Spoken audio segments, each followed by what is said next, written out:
আরে নিলয়, তুই কামটা করছিস কি? তুই এটা কি ইনভাইট দিলি? তুই না বলে একটা ভালো প্লেয়ার ইনভাইট দিবি, এটাই তোর ভালো প্লেয়ার। কি রে নিল, এটা তুই কার ইনভাইট দিছিস? বট কালোয়ার ডাম আর অরিনা যদি আমরা কাস্টমে যাই তাহলে কনফার্ম 7-0 খামু। তাড়াতাড়ি ওরে কিক দে। কিরে নিলয়, কি অবস্থা তোর? কেমন আছোস? এই তো আলহামদুলিল্লাহ ভালো আছি। তুমি কেমন আছো? ভালো রে। আচ্ছা, কোনো ম্যাচ ট্যাচ খেলবি নাকি রে? হ্যাঁ ম্যাচ তো খেলবো। আরে এই টাইমে আবার কে ইনভাইট দিল? ইনভাইটটা নিয়ে দেখি তো। কি রে নিলয়, বটের বাচ্চা বট, কি খবর তোর? এ ভাই রাখো তোমার খবর। তুমি বট কারে বলতাছো? কারে বট বলতাছি মানে? এখানে তোর নাম নিছি মানে তোর এই বট বলতাছি।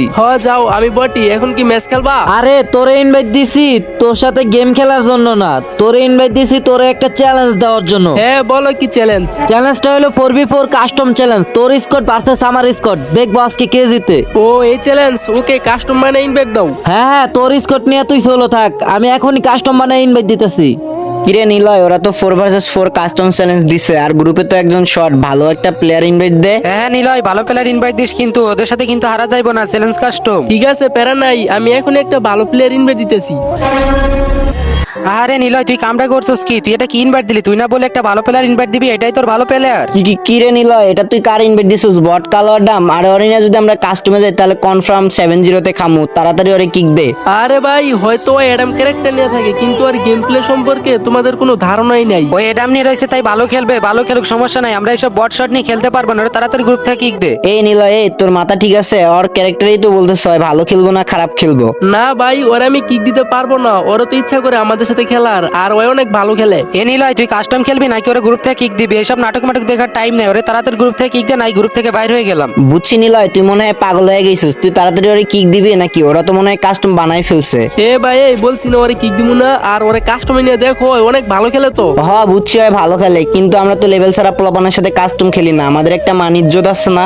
এ ভাই, এই এত লেভেল লেভেল করো কেন? লেভেল দেয় কি হয়? আর আমার এই কালোডামের গেম প্লে দেখলে তোমরা যাইবে হাঁপাইয়া। হাই রে, আরো কত কিছু শুনতে হবে। এই নিলয়, তুই মনে হয় পাগল হয়েছিস। আচ্ছা ঠিক আছে, তুই ওরে নিয়ে খেল, আমরা গ্রুপ থেকে চলে গেলাম। কেন ভাই, ওর কাছে ভালো ড্রেস ভালো গান স্কিন নাই দেখে ওরে নিয়ে খেলবা না? আরে ভাই, এইগুলো দেখে কিছু হয় না, আসলে হলো গেম প্লে। হ্যাঁ, গেম পেলে লাগে। আরো এমনই ফকিনি যে একটা ড্রেস আপ নিতে পারলো না। ভাই তোমাদের কতবার বলবো, ওই হয়তো অ্যাডাম ক্যারেক্টার নিয়ে থাকে, কিন্তু আর গেম প্লে সম্পর্কে তোমাদের কোনো ধারণাই নাই। এত ধারণা, এই জন্যই তো ওর কাছে একটা ড্রেস নাই আর একটা ইমোটও নাই। আরে ওই কি এইসব জীবনে চোখে দেখছে? ওর তো ভাগ্য যে আমাদের সিজন 2 গ্রুপে রয়েছে। আরে হয়তো তোমার কাছে সিজন 2 আছে, কিন্তু তুমি আমার কালারের কাছে কিছুই না। এই অনেক হইছে, আর ভাল লাগতেছে না তোর গ্রুপে থাকতে। এখনই গ্রুপ থেকে বের হয়ে গেলাম। না রে ভাই, আমাদের সময় না, আমাদের সময়ের দাম আছে, বুঝছস? আমাদের র্যাঙ্ক পুশ করলেও কাজে লাগবে। তুই ওরে নিয়ে খেল, আমরা গ্রুপ থেকে বাইরে হয়ে যাই। আচ্ছা, যেহেতু গ্রুপ থেকে বাইরে হয়ে যাইবা, বাইরে হয়ে যাওয়ার আগে তোমাদেরকে একটা চ্যালেঞ্জ দিতে চাই। নিলয়, যতটুকু বলছস ততটুকুই, আর বলিস না। কেন ভাই, ভয় পাইছো নাকি? সাহস থাকলে চ্যালেঞ্জ অ্যাকসেপ্টেড করো। আরে তুই মেজাজটা তো খারাপ করে দিচ্ছিস। আচ্ছা ওকে, যা চ্যালেঞ্জ অ্যাকসেপ্ট। তুই তাড়াতাড়ি কাস্টম বানা, ইনভাইট দে। তাড়াতাড়ি বানা, আজকে তোদের কাস্টম নিয়ে উচিত শিক্ষা দিমু। দেখি তোর কালো ডাম কেমন খেলে। ওকে, আমি এখনই কাস্টম বানাইতেছি।